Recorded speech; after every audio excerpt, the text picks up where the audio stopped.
Kumar Singh and you are watching Chhota classroom. जैसा कि आपको पता है कि हम लोग क्लास 10th का ज्योग्राफी का पोर्शन कंटेम्परेरी या पार्ट 2 को लेकर चल रहे थे, जिसमें चैप्टर 1 ही अभी चल रहा है। थोड़ा बड़ा चैप्टर है, इससे टाइम लग रहा है इसको समाप्त करने में। तो और इसको हम लोग मात्र अगले 2 वीडियोस में इसको खत्म कर लेंगे, इस पहले चैप्टर को। ठीक है, उम्मीद करते हैं कि पिछले चैप्टर्स को आप पढ़े होंगे, देखे होंगे और वीडियोस को देखे होंगे, लाइक सब्सक्राइब एंड शेयर किया होगा। और उम्मीद करता हूँ कि अभी आप लोग ठीक होंगे। और बहुत लोग कुछ कह रहे थे कि थोड़ा मोटिवेशनल वीडियोस अपलोड करिए। मोटिवेशनल वीडियोस में क्या अपलोड करें? मोटिवेशन जब तक आप खुद सेल्फ मोटिवेटेड नहीं होंगे कोई काम नहीं बनने वाला ना। कि आपको अपनी कमजोरी और आपको अपनी काबिलियत भी पता है, तो उससे बड़ा मोटिवेशन कुछ नहीं हो सकता है। ठीक है, तो इस पे ज्यादा फोकस करेंगे बाद में, लेकिन फिलहाल अभी आपका जो चैप्टर है उसको समाप्त करेंगे।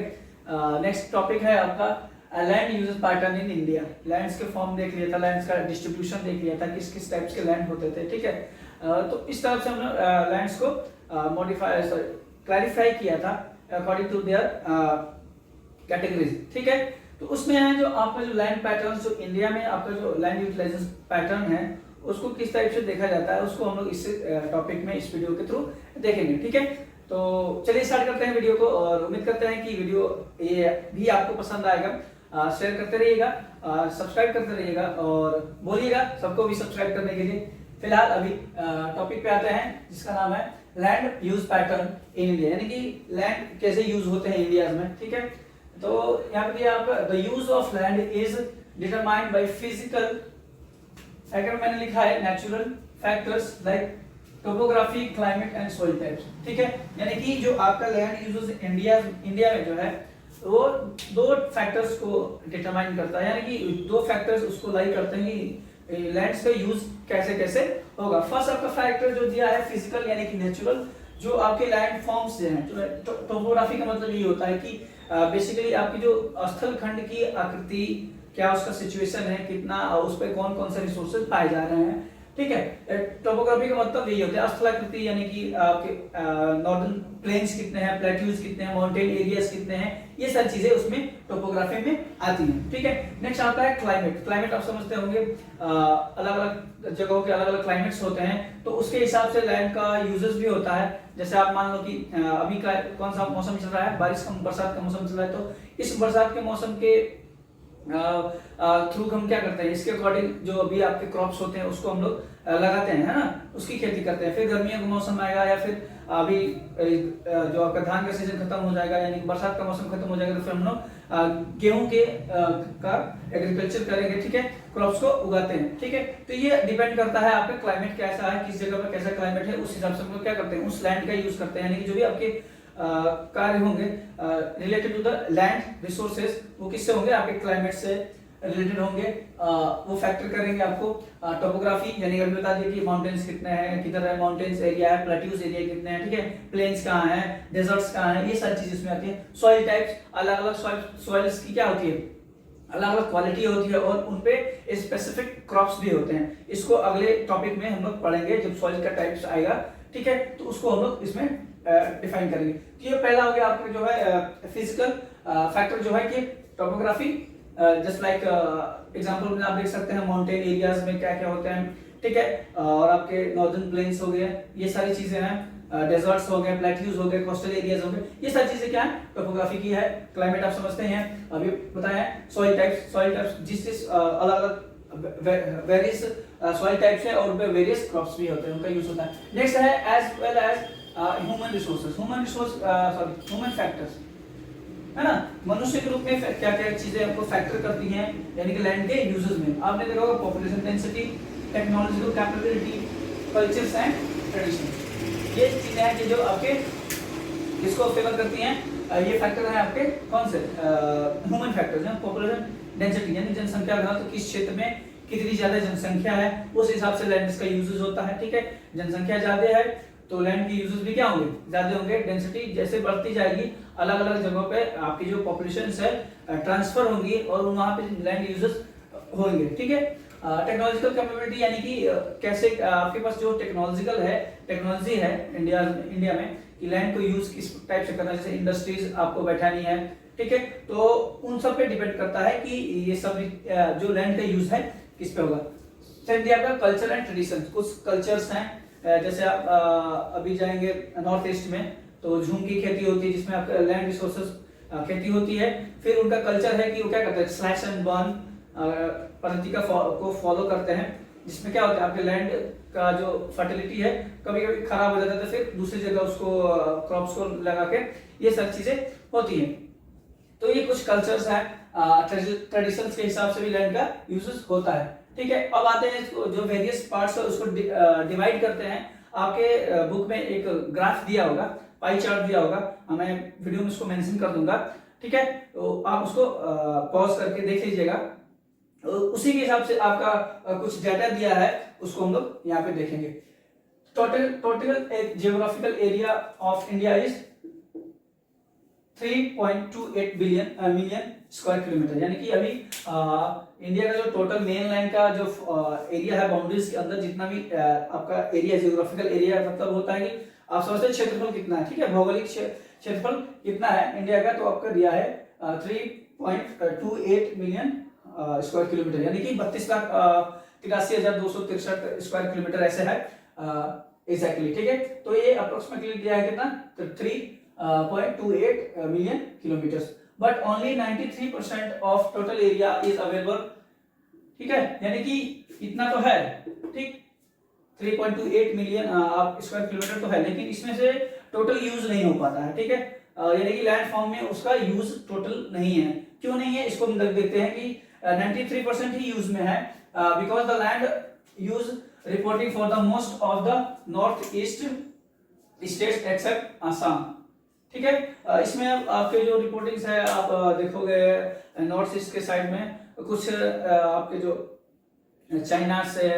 चाइना भी अपना पार्ट मानता है। ठीक है, और बाकी सारे छोटे छोटे जो देश हैं उस साइड के आपके ईस्टर्न साइड में, नॉर्थ ईस्टर्न साइड में छोटे छोटे देश है।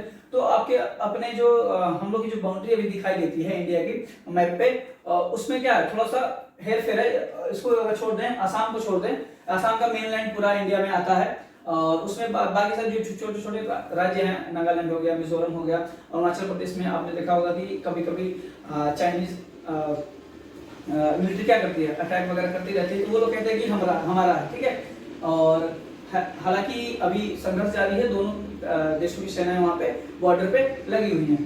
ठीक है, जैसे अभी आपने सुना होगा गलवान घाटी का एक अभी मैटर आया था उस टाइप से, यानी कि उन एरियाज को क्या कर देता है, तो छोड़ दिया जाता है ना, उसको जो सर्वे किया जाता है उसके यूज के लिए तुमको छोड़ दिया जाता है। Assam has not been fully done. ठीक है, और in other hand some areas of Jammu Kashmir occupied by Pakistan and China have not been surveyed। ठीक है, कुछ एरिया जो है आपके जो आपको पता है कि विवाद हमेशा चलता रहता है जम्मू कश्मीर को लेकर। पाकिस्तान आपको मेजर हम लोग एनिमी मान सकते हैं, जो ये दावा करता है कि जम्मू कश्मीर हमारा पार्ट है, इसलिए वहां पे कुछ सर्वेज नहीं हो पाते हैं। ठीक है, जैसे आपने सुना होगा POK एक क्षेत्र है इंडिया में, पाक अधिकृत कश्मीर। ठीक है, ये हालांकि जो है इंडिया के मैप में मेंशन किया जाता है, लेकिन वास्तव में अगर देखा जाए टेक्निकली तो ये POK पाक अधिकृत कश्मीर माना जाता है। ठीक है, कुछ एरिया जो हैं आपके तिब्बत के साइड जो आपका जो क्या बोलते हैं चाइना है, उस साइड में आपका जो मैपिंग की जाती है, यानी कि वहां पे उन एरियाज में जहां पे विवाद है वहां पे सर्वे नहीं किया गया कि लैंड का यूजेस कैसे है। ठीक है, और मेंशन किया गया आपका जो ग्राफ है, पाई चार्ट है, उसके हिसाब से 3-4 पॉइंट्स हैं, उसको हम लोग देखेंगे। The land under the permanent pasture has been decreased. ठीक है, जो आपका उसमें ग्राफ दिया है उसमें आप एब्जॉर्ब करोगे तो जो पहले आपका आई थिंक 1960s में और 2014 के टाइम का जो उसमें डेटा दिया है, उसमें ये कंपेयर किया गया कि जो 1960s के टाइम में आपका जो क्या था परमानेंट पास्चर आपने बताया था, अस्थायी चारागाह, उसमें क्या हुआ, डिक्रीजन हुआ है। नेक्स्ट है most of the other current fallow lands either poor or the cost of cultivation of such land is very high. ठीक है, अपने करंट फॉलो लेने की अस्थायी रूप में जो आपके वास्तविक रूप में अभी फिलहाल में जो आपके प्रति क्षेत्र है ना, जिसपे आपके कल्टीवेशंस नहीं हो रही है, यानी कि खेती वगैरह नहीं होती है, अगर उनको छोड़ दिया जाए तो यहाँ पे देखा जाए उनको क्यों ऐसे छोड़ दिया जाता है, क्योंकि उसमें क्या है कल्टीवेशन या तो उसकी जो सॉइल फर्टिलिटी है वैसी नहीं है, जैसा मतलब कि उसको यूज करने के बाद हम क्या कर सके, क्रॉप्स को उगा सके, तो उसकी उतनी फर्टिलिटी नहीं है, इसलिए उनको छोड़ दिया जाता है। या फिर उनका उसमें कॉस्ट जो है, कल्टीवेशन के लिए कॉस्ट बहुत ज्यादा है, तो फर्टिलिटी बढ़ाएंगे, फर्टिलाइजर्स का यूज करेंगे, अलग अलग टेक्नोलॉजीज का यूज करेंगे, इस वजह से उनको छोड़ दिया जाता है। जिसमें आपने पहले पढ़ा था नेट सोन एरिया, ठीक है, नेट सोन एरिया और ग्रॉस क्रॉप एरिया आपने पढ़ा था पिछले वीडियोस में, ठीक है। तो उसमें इन सबको छोड़ दिया था, क्यों? क्योंकि कल्टीवेटेड ये क्यों इनका पुअर और कल्टीवेशन क्या है, थोड़ा एक्सपेंसिव है। वजह है कि वो क्या होते हैं, उनको हाई होते हैं आपके, क्या एक्सपेंसेस हाई होते हैं, जिसकी वजह से साल या 2 साल में 1 या 2 बार क्या करते हैं, उसमें खेती की जाती है। तो उन लैंड्स को क्या कर दिया, डिक्रीज कर दिया जाता है। नेक्स्ट है आपका India's come about 54% of the total area after adding these lands in NSA, ठीक है। अभी इनको भी ऐड कर देते हैं, यानी कि जो करंट और फॉलो लैंड्स को छोड़ दिया जाता है, most of the fallow lands are been decrease, ठीक है। और उनको भी अगर जोड़ देते हैं तो टोटल आपका नेट सोन जो एरिया जिसमें वास्तविक रूप से खेती होती है या फिर उसको यूज किया जाता है फॉर द एग्रीकल्चर इंडस्ट्रीज वगैरह के लिए, तो वो कितने हैं आपके 54% है अगर इनको जोड़ दिया जाता है तो। 80% of the total NSA is in Punjab and Haryana, ठीक। जो आपका नेट सोन एरिया है इसका तो 80% जो है आपका जो एरिया किसमें बिलोंग करता है, आपके पंजाब और हरियाणा में। यानी कि आपने जब नॉर्दर्न प्लेन का नाम सुना होगा, तो नॉर्दर्न प्लेन्स में जो है आपके 3 मेजर रिवर्स हैं, जिसमें इंडस है, सिंधु नदी है, फिर गंगा है एंड ब्रह्मपुत्र है। यानी ये नॉर्दर्न प्लेन्स को यही सींचती है, जिसको मान सकते हैं कि जो मेजर रिवर्स है उन क्षेत्रों की, वो है आपके कौन कौन से, Indus, Ganga and the Brahmaputra. तो आपके मेजर एरिया जो एनएस यानी कि नेट सोन एरिया का जो 80% ऑफ द पार्ट है वो कहां से बिलोंग करता है, Punjab and Haryana, and less than 10% varies with the Arunachal Pradesh, Mizoram, Manipur and Andaman Nicobar island, ठीक है। जैसे आपका मतलब प्लेन्स क्या है, जो नेट सोन एरिया का मतलब ये होता है जो वास्तविक रूप से जहां क्या होती है, खेती हो रही हो यूज में, उसको ही ऐड करते हैं, ठीक है।